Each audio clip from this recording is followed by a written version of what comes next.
Hi guys, Archie Luxury on the Paul Pluta channel doing some paid reviews. This is for Dom. Hi Arch, Dom from Sydney here. I'd like to know your thoughts on where my wristwatch desires should be channeled. Whether I should be looking to acquire a couple of watches over the next decade or so, or perhaps look at the fact that I'm content with my BLUESEY sub and acquire another one watch kind of piece around 45 when I'm 45 years of age. I sent you 32 Aussie pesos as I'll be 32 this Christmas, and I figured I need to have my mind sorted with regard to the question I'm going to put to you.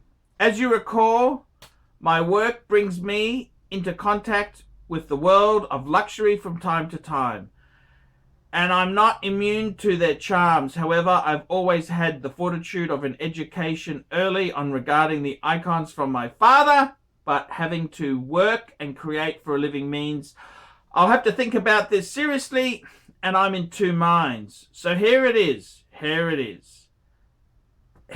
Arch, with my Rolex in mind, a perfect example of something Rolex can offer you, the Z.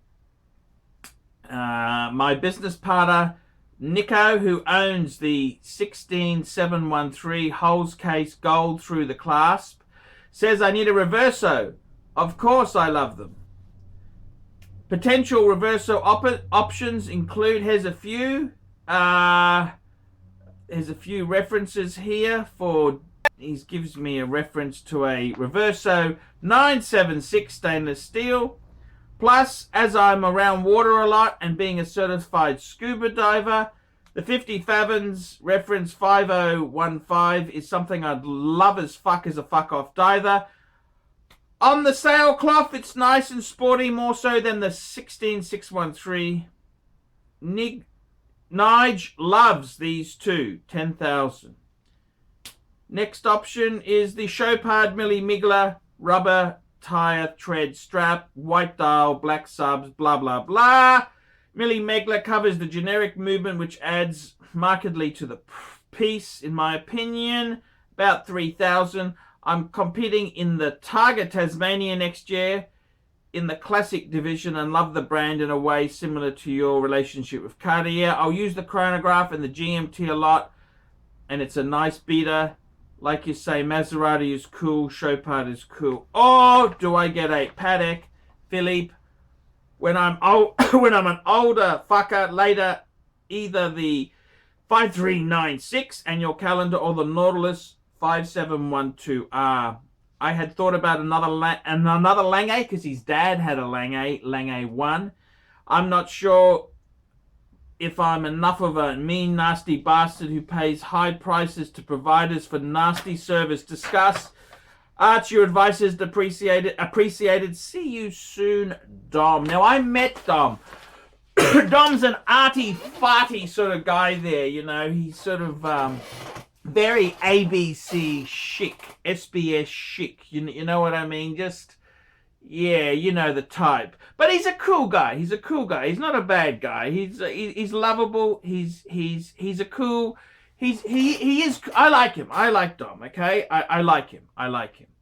So Dom, I'm gonna give you this advice from the bottom of my heart to you. Okay. My advice to you is, Dom, is to, at your age in life, 32, man, you need to keep that fucking two-tone sub. Do not ever sell it. Now, the story is with Dom. Years ago, his father, this was in the 90s, was deciding on a luxury watch for himself. And he actually had a choice between a 5035 annual calendar Patek or a Lange 1. His father went for the Lange 1. Now, times where, you know, his dad's had a few ups and downs. And unfortunately, he had to sell the Lange 1 to Nick Hacko, of all people. And then his dad helped him get this two-tone sub from Nick Hacko.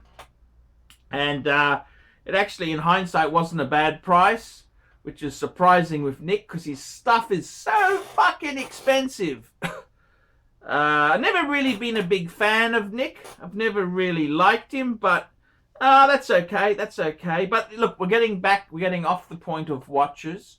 My advice to you, Dom, and I honestly mean this, is keep the fucking two-tone sub. That is more classy than any of this other shit, okay?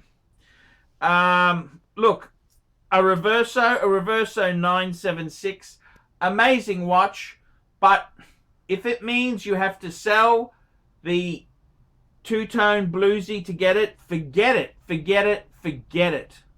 And interesting story, you know, my Reverso, the Reverso Grand Date, when I was buying that, I could have got I got that Reverso used, I could have got a bluesy or the Reverso, and I hummed and hawed, and I thought, you know something, if I got a two-tone bluesy, I would probably flick it when I was short of money, because they're so easy to flick.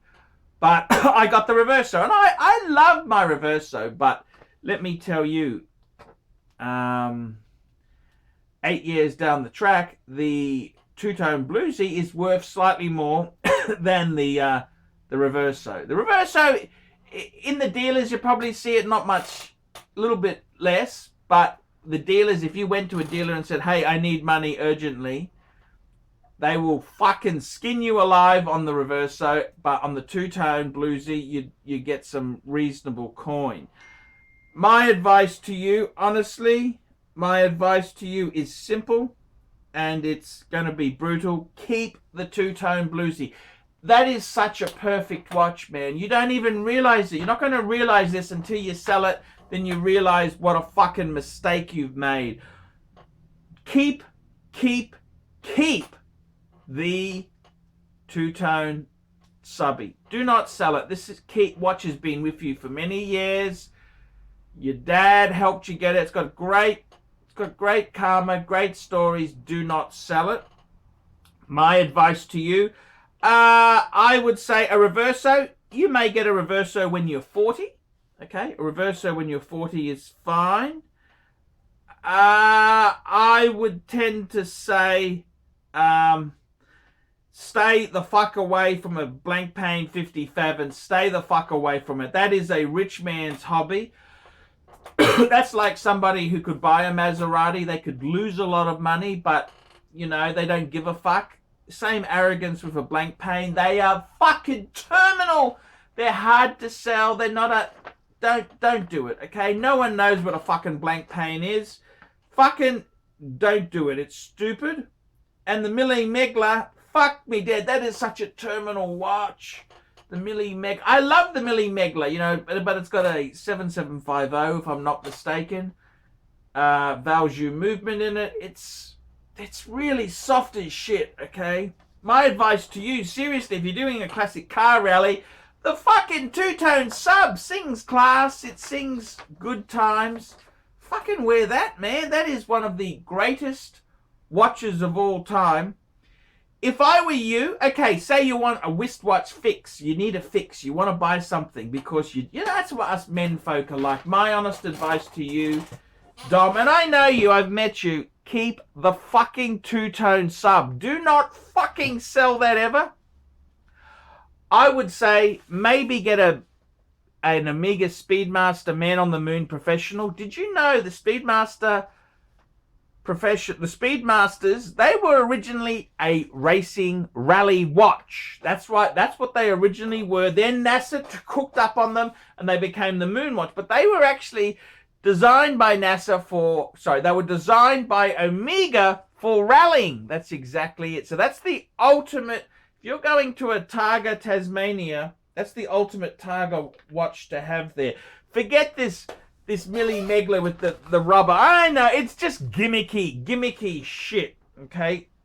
So my advice to you is, honestly, Dom, my advice to you is, whatever you do, do not sell that two-tone bluesy.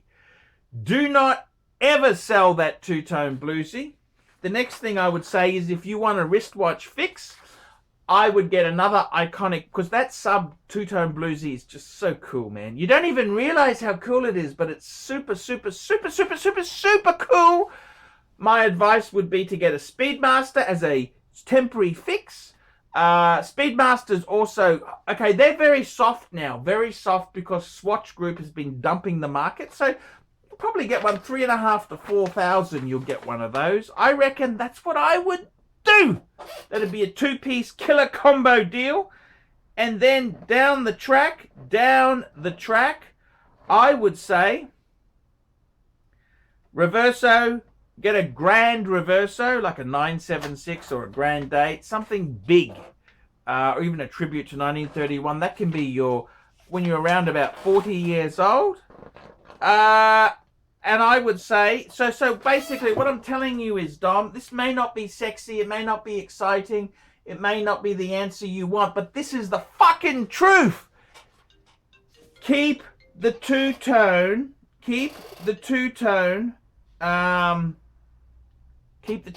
sub. That is the best thing you can do. Keep that sub. Don't sell it. Just fucking keep that, because you'd have to have rocks in your head to sell. That's the biggest mistake I can see you doing, is selling or trading that. And I tell you now, man, that is a fucking classic, iconic, cool piece. Don't sell that. Add an Omega Speedmaster Man on the moon if you're a bit hungry, lusting after something new.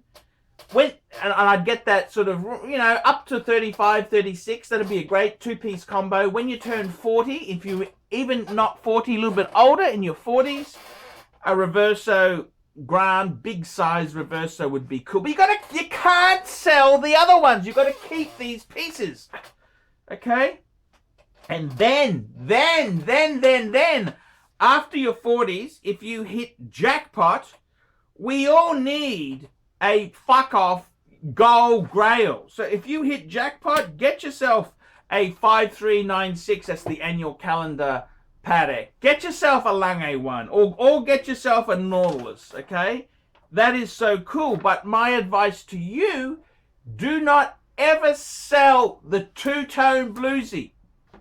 That is the coolest. That is so cool. That watch is amazingly cool. Keep it.